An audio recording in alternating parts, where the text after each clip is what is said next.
ወልድ ወመንፈስ ቅዱስ አሐዱ አምላክ አሜን። ክርስቶስ ተንሥአ እሙታን አሰሮ ለሰይጣን ሰላም ሆነ።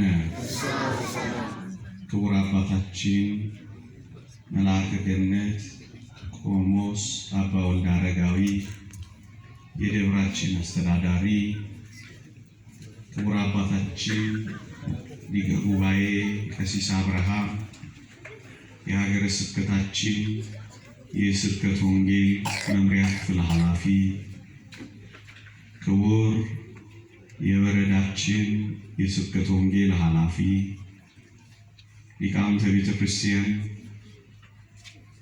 መምህራነ ወንጌል፣ አበው ካህናት፣ ወንድሞች ዲያቆናት፣ የሰንበት ትምህርት ቤት ደቀ መዛሙርት፣ የተወደዳችሁ ዘማሪያን፣ ምዕመናንና ምዕመናት በልዑል እግዚአብሔር ስም እንደምን ሰነበታችሁ? እንደምን አላችሁ? አሜን። በቸርነቱ የጠበቀን በአጸደ መቅደሱ የሰበሰበን እንደ በደላችን ያልከፈለን እንደ ኃጢአታችንም ያልተቆጣጠረን የአባቶቻችን አምላክ የእኛም አምላክ ልዑል እግዚአብሔር ዘላለማዊ ስሙ የተመሰገነ ይሁን። አሜን። ለቀደምት አበው ለነቢያት፣ ለቅዱሳን ሐዋርያት፣ ለሐዋርያውያን አበው፣ ለሊቃውንት የገለጸውን ጥበብና ምስጢር ለሁላችንም ይግለጽልን። ሰምተን እንድንጠቀም እግዚአብሔር ይርዳል። አሜን። አንተ የኔ ነህ። ትንቢተ ኢሳይያስ ምዕራፍ 43 ቁጥር 1 ተቤዥቼሃለሁና አትፍራ፣ በስምህ ጠርቼሃለሁ፣ አንተ የኔ ነህ። በዚህች ምሽት እግዚአብሔር ቢፈቅድ የምንማርበት የትምህርታችን ርዕስ ነው። አንተ የኔ ነህ። ብዙ ጊዜ በተለይ እንደዚህ ባለው ዘመን ወጣቶች የኔ ነህ የሚል እንዳጣን ይሰማናል። በብዙ ሰዎች ተከበን ብቻችንን እንደሆን ይሰማናል። የኔ ነህ የሚል የሌለን ብቻችንን እንደሆንን ይሰማናል። በዚህም ሆድ ይብሰናል። አስታዋሽ የሌለን፣ ፈላጊ የሌለን፣ ብዙዎች ስማችንን እንኳን ሊጠሩ እንዳልወደዱ ይሰማንና ይከፋናል፣ ሆድ ይብሰናል። ይህን ጊዜ ነው ይህንን ቃል ማስታወስ የሚያስፈልገው።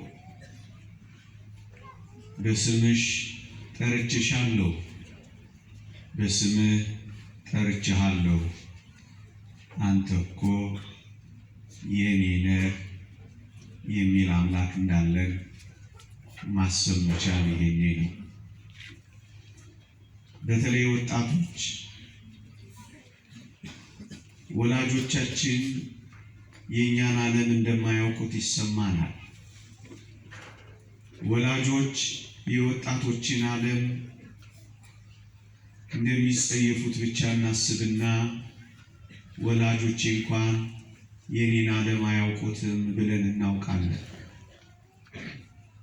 የኔን ዓለም ማን ያውቀዋል? ወላጆቼ እንኳን እኮ የኔን ዓለም አያውቁትም። በዚህ ምክንያት ብቸኛ ሆኛለሁ። በዚህ ምክንያት ባዶ እንደሆንኩ ተሰምቶኛል። አብሬያቸው እየኖርኩ ብቻዬን እንደቀረው አስባለሁ። በሰው ተከብቤ ምንም እንደሌለኝ ይከፋኛል። ወላጆቼ በራሳቸው ችግር ስለተጠመዱ ለእኔ የሚሰጡት ጊዜ የላቸውም። አባ ከናሚል የሌለኝ ሸክሙን ሁሉ እኔ ተሸከምኩኝ። ፊት ለፊቴ ጨለማ ነገር ብቻ የሚታየኝ እኔ እኮ ብቸኛ ነኝ ብለን እናስባለን። ይህን ጊዜ ነው አንተ የኔ ነህ የሚለው ቃል ሁል ጊዜ በጆሮአችን ሊያቃጭል የሚገባው። ወጣቶች ልክ ነው። ምናልባት ወላጆቻችሁ ወደ እናንተ ዓለም አልገቡ ይሆናል። ልክ ነው። ታላላቆቻችሁ የእናንተን ስሜት አልተረዱት ይሆናል።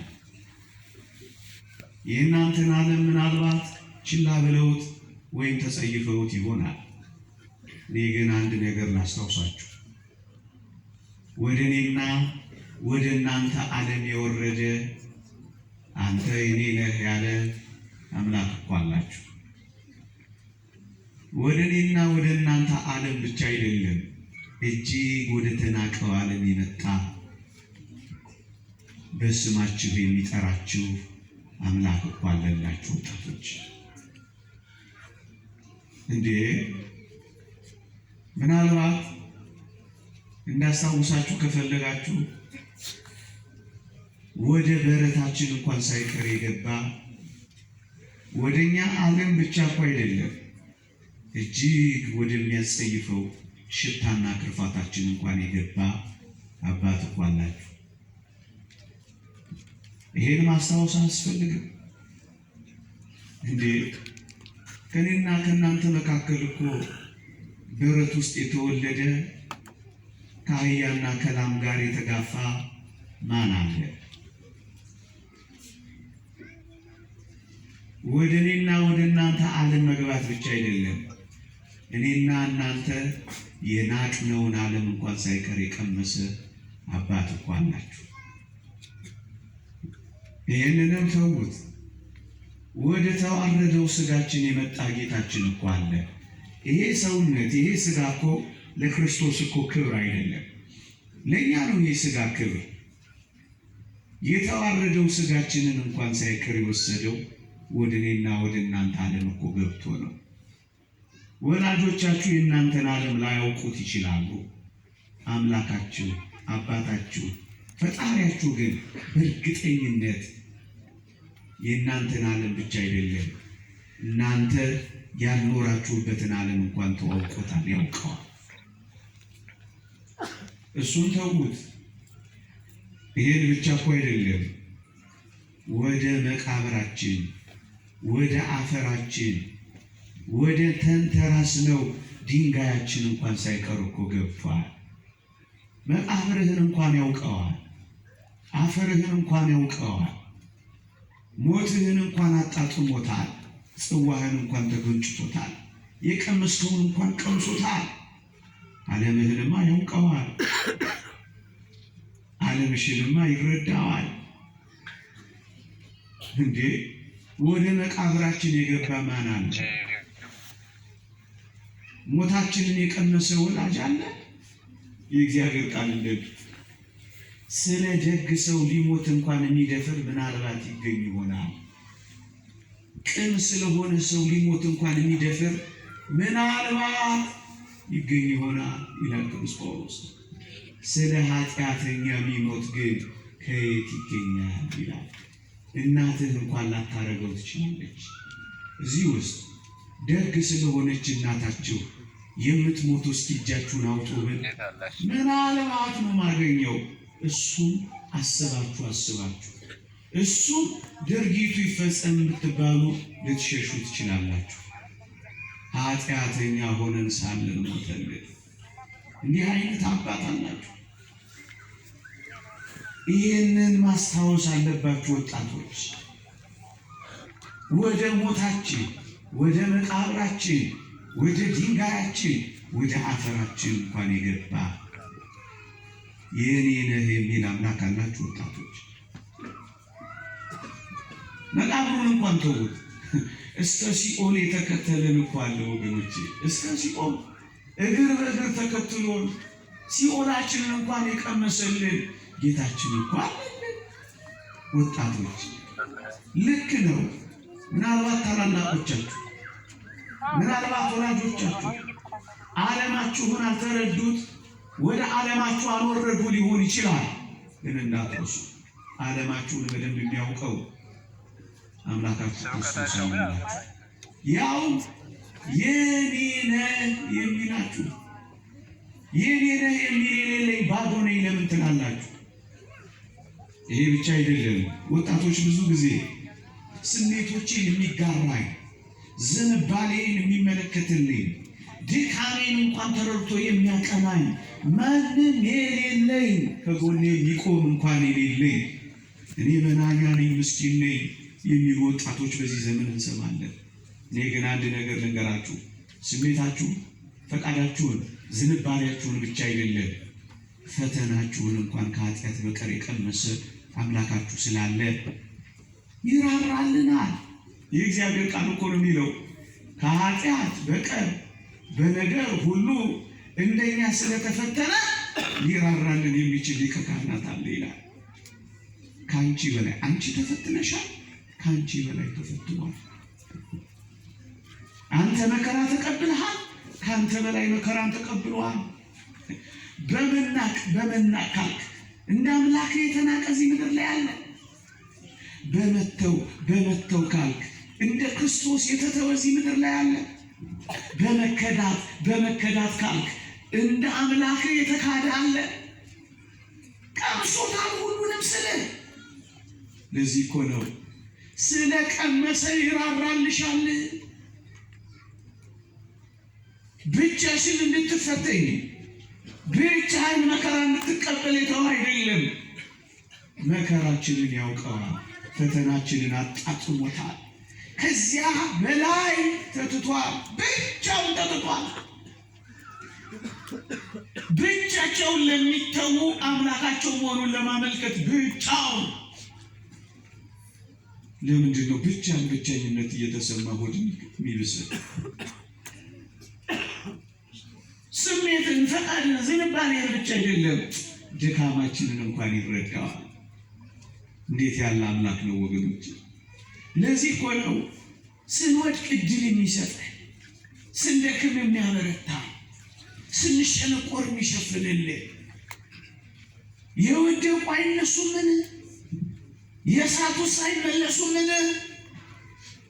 ለዚህ እኮ ነው በማለዳ ፀሐይ የሚያወጣው፣ በምሽት ጨረቃን በሰማይ ሰሌዳ ላይ የሚያነግሰው፣ ከዋክብትን በዚህ በጥቁር ሰማይ ላይ የሚያሽከረክረው እኔና እናንተን እኮ ስለሚረዳ ነው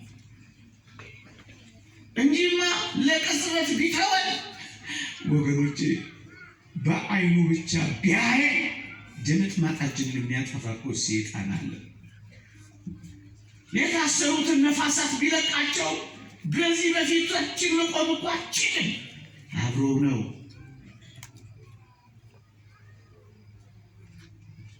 ድካማህን፣ ስሜትህን እንኳን ያውቃል።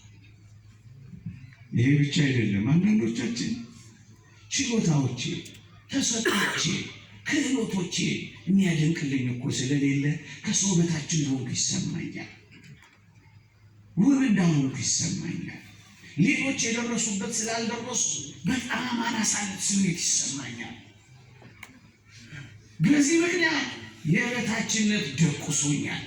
ከሁሉ የሚያንስ እንደሆነ አድርጌ ራሴን በመቁጠሬ ራስን አጥፋ ይለኛል። እንደነገሌ መሆን ስላልቻልኩ እስኪ ልሁን ብዬ ብዙ ነገር ሞክሬያለሁ። ብቸኝነት ተሰምቶኛል። የሚያደንቀኝ የለም፣ የሚያወድሰኝ የለም፣ የሚያሞግሰኝ የለም፣ የሚያጨበጭብልኝ የለም። ሰው እውቅና ሪኮግኒሽን አይሰጠኝም። በሰው ዘንድ ተትቻለሁ። ማንም አያደንቀኝም። አንዳንድ ወጣቶች እንዲህ አይነት ድምፅ እናሰማለን። እኔ ግን ልንገራችሁ ወጣቶች፣ እንደኔና እንደናንተ የተዋለ ማን አለ እንዴ? ምናልባት አልተረዳችሁት ይሆናል እንጂ ፍጥረት ሁሉ የሚደነቅብህ ውብ እኮ ፍጥረት አንተ ነህ። አንተ ከሰማይ ትበልጣለህ። ሰማይ ውብ ነው፣ አንተ ከሰማይ ትበልጣለህ። ሰማይን እኮ በእጁ አልፈጠረም እንዴ! ግሩምና ድንቅ ሆኜ ተፈጥሬያለሁና አመሰግናለሁ የሚለው የነቢዩ የዳዊት ዝማሬ ተራ ዝማሬ ይመስላል። አንተ ግሩም ነህ፣ አንቺ ድንቅ ነሽ። ምናልባት አጠገብ ያሉት ሰዎች ላያጨበጭቡልህ ቢችሉ ዓለም ሁሉ ቢደን መላእክት ፍጠረው ፍጠረው ፍጠረው ያሉ እኮ ነህ አንተ። ሰው የፍጥረት ሁሉ እኮ ናፍቆት ሆኖ እኮ የተገለጠ ነው። አንተ በጣም ልዩ ስለሆነ አምላክ የወረደው እኮ ለአንተ ነው። ለሉሲፈር ለሰይጣን መጥቶ የተሰቀለ ይመስልሃል? ለአንተ እንጂ እሱ የሚጋርድ ኪሩብ የንጋት ኮከብ ተብሎ የተጠቀሰ የአጥቢያ ኮከብ ተብሎ የተጠቀሰ እጅግ ውብ ነበር። ለእሱ ግን አልመጣም ክርስቶስ፣ ለአንተ ግን መጥቷል። ምን አይነት ዋጋ እንዳለ ታውቀዋለህ? ከእንስሳት ላማረችው ለአንዷ ተሰቅሏል ክርስቶስ። ምድር ላይ ለማን መጥቷል? ለእኔና ለእናንተ እንጂ ወገኖቼ። በጣም ድንቅ ፍጥረት እኮ ነን። ይህን ያህል ታደርግለት ዘንድ ሰው ምንድን ነው? ታከብረው ዘንድ ሰው ምንድን ነው? ትጎበኘው ዘንድ ሰው ምንድን ነው? በረት ውስጥ ትገኝለት ዘንድ ሰው ምንድን ነው? ችንካር ታጠቅልለት ዘንድ ሰው ምንድን ነው? ሚስማርን እንደ ቀለበት አጥልቀህ መከራ ትቀበልልኝ ዘንድ እኔ ማን ነኝ? እኔ ምንድን ነኝ? ከዚያ ዙፋንህ መስቀል ላይ የመጣህልኝ እኔ ማን ነኝ? ምን አይነት ድንቅ ፍጥረት ነኝ እኔ። እሱን ታውቀዋለህ አንተ ወጣት። ስለማይገባ እኮ ነው የምትንጠለጠል። ስለማትረዳው እኮ ነው መርዝ የምትጠጣው። ስላልገባህ እኮ ነው እያጉረመረም ጭንቅላትህን ወገብህ ጉልበትህ ስር ቀብረህ ስትነፈርቅ የምትኖረው። ዝማሬ ያጣኸው፣ ምስጋና ያጣኸው፣ ሳቅ ያጣኸው። ሳቅ ሕይወት የሆነው እኮ ለዚህ ነው። ለማን መጥቷል ክርስቶስ? እንዴ አታውቀውም እንጂ ዓለም ሁሉ እኮ ከአንተ ነው የሚኮርጀው። እግዚአብሔር የሰራው በአንተ ውስጥ ያለው የነርቭ ስርዓት ዓለም የሚደነቅበት ነው። ኮርጆ ኮርጆ ኮርጆ ኮርጆ ያልጨረሰው ወገኔ። ይሄ ኮምፒውተር ነው፣ ሶፍትዌር ነው፣ ምን በለው እግዚአብሔር ከሰራው ፋብሪካ እኮ ነው። እዚህ ሰውነታችን ውስጥ ይላል አንድ ሊቅ 5 ፋብሪካዎች ቢያንስ አሉ ይላል። ተጠንቶ ማያልቅ ፋብሪካ እንዴት አድርጎ ሰራው እንጂ። በጣም ውብ ነህ፣ በጣም ውብ ነሽ። ለምንድን ነው በጣም ምስኪኖች ከሁሉ ያነስን የበታቾች እንደሆነ እየተሰማን ከሰው ፍቅር ለማግኘት መከራ የምንቀበለው? እከሌ እውቅና አልሰጠኝም፣ እከሌ ደግሞ አላየኝም እያለን መከራችንን የምንበላው በማዲያ በሜካፕ ምንድን ነው እሱ?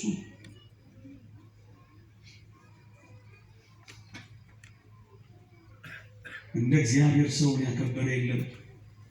እንደኔና እንደናንተ እግዚአብሔርን የናቀ የለም ወገኖች። እንደኛ የፈጠረው የለም፣ እንደኛ ያልተረዳ ነው የለም ወገኖች።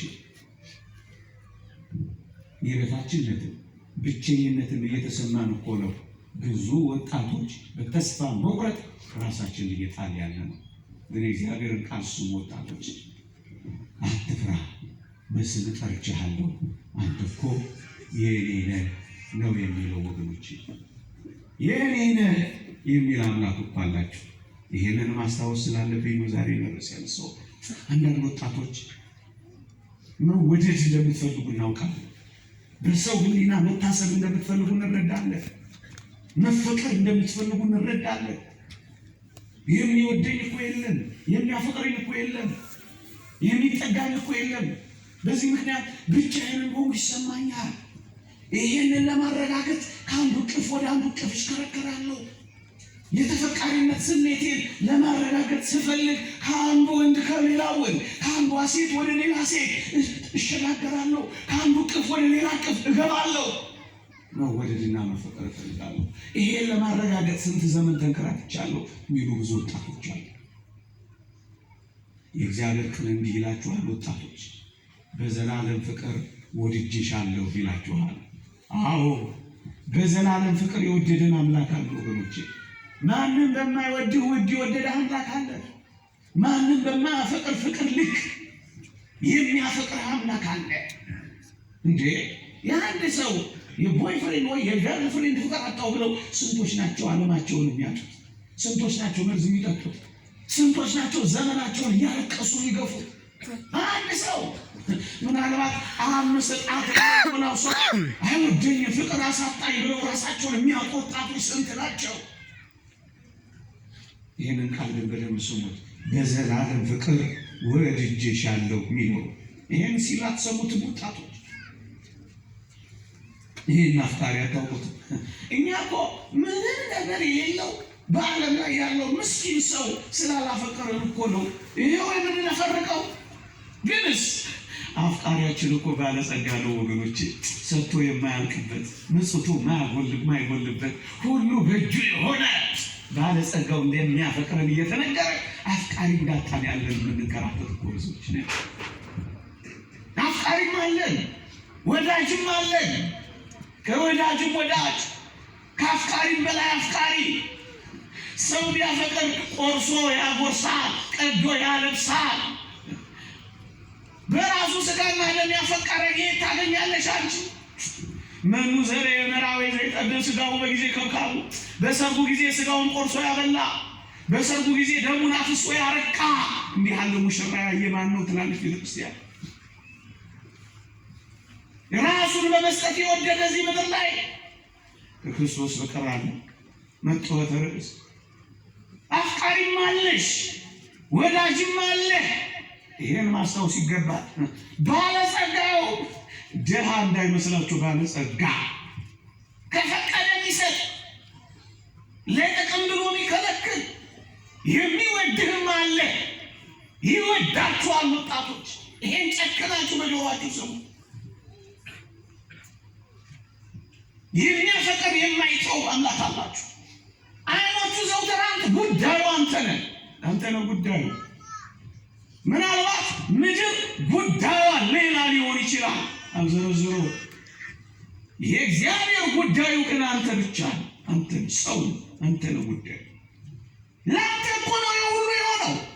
ነፋሱ የሚነፍሰው፣ ውብ የሆነው መልክዓ ምድሩ፣ ፀሐዩ የሚወጣው፣ ጨረቃው የሚሽከረከረው ለአንተ፣ ለእኔ፣ ለሁላችን እኮ ነው። አፍቃሪ አምላክ ስላለ፣ ወዳጅ አምላክ ስላለን እግዚአብሔር በዘላለም ፍቅር ወድጄሻለሁ ሲልሽ ስሚ። እንዴ እኛ እኮ እየከፋን ሆድ እየባሰን ራሳችንን ካላጠፋን እያልን እየተረመሰመስን ያለነው እኮ በጣም ጥቂት ሰዎች ፍቅር ስላጣን፣ ያው መለወጥ ያለበት ፍቅር። ዛሬ ቢወዱ ነገ ሊጠሉ ይችላሉ። ዛሬ ቢስምሽ ነገ ሊነክስሽ ይችላል። ዛሬ ከፍ ከፍ ቢያደርግህ ነገ ሊያፈርጥህ ይችላል። መለወጥ፣ መሻር፣ ማርጀት፣ መቀየር ላለው ፍቅር ነው ህይወታችንን እየቀየርን ያለነው ወጣቶች። ይህ አፍቃሪ ግን መለወጥ የሌለበት ነው። ትናንትም ዛሬ ለእስከ ዘላለሙም ያው የሆነ ፍቅር፣ እየጠሉት የሚያፈቅር፣ እየገፉት የሚያቅፍ፣ እየጣሉት የሚያነሳ፣ እየረሱት የሚያስታውስ ምን አይነት ፍቅር ነው? መለወጥ መቼም አይለወጥ። መቼም አይለወጥ። ኃጢአትህን የሚጠላው አንተ ላይ አይጠላም። ምን አይነት ፍቅር ነው? መለወጥ የሌለበት ፍቅር። አይለወጥብን፣ ጀርባውን አያዞርብን፣ ሸከራ ንግግር አይናገርም፣ ፊቱን አያጠቁርም፣ ግንባሩን አይቋጠርም፣ በጨንገር አይገርፍም። ሁል ጊዜ አፍቃሪ፣ ሁል ጊዜ ወዳጅ ነው እግዚአብሔር። ይወደናል ወጣቶች። ከዚህ የሚበልጥ ፍቅር ለማንም የለው። ምድር ላይ ብትሄዱ አታገኙም ይሄን ፍቅር። ከፀሐይ መውጫ እስከ መጥለቂያዋ አንድ ፍቅር አለ። እሱ ነው የሚወዳችሁ። የዘላለም ፍቅር ወድጄሻለሁ የሚለው ይሄ እኮ ነው። አድሎ የሌለበት ፍቅር። እናት እንኳን ልታደላ ትችላለች ቤትህ። አንዱን ትንሽ አቅርብ፣ አንዱን ትንሽ ነው። እሱንም ፍቅሯ እንደዚህ ነው። ትንሽ ምናልባት እሱ ብቻ አባት እንኳን ሊያበላልጥ ይችላል። ይህስ አድሎ የሌለበት ፈታሄ የሆነ ፍቅር አይደለም። እኔ በጣም የሚደንቀኝ አሁን እንደኔ ያለው መናኛ ከቅዱስ ጊዮርጊስ ጋር በቀኝ ሲቆም አይገርም? በመንኮራኩር የተፈጨለትን እንደኔ ካለው ጥቂት እንቅልፉን ለመተው እንኳን ካልፈለገው ጋር አቤት የዘላለሙን መንግስት ማውረሱ ምን አይነት ፍቅር ነው! ቀዝቃዛ ጽዋ የሰጠውንም ደሙን ያፈሰሰውንም እኩል የሚያፈቅር ፍቅር እንዴ! በሰይፍ የተቆረጡትንም ከሰይፍ የሸሸነውንም እኩል የሚያፈቅር ፍቅር ምን አይነት ድንቅ ነው! 3 ሰዓት የመጡትንም 6 ሰዓት የመጡትንም 9 ሰዓት የመጡትንም 11 ሰዓት የመጡትንም እኩል በሩን የሚከፍት ፍቅር። በሩን ገረባ ጥቆ መጣ ገባ ቀረ ወጣ ዳነ ተኮነነ እያለ አይኑን የሚያንከራተት ፍቅር አይደንቅም?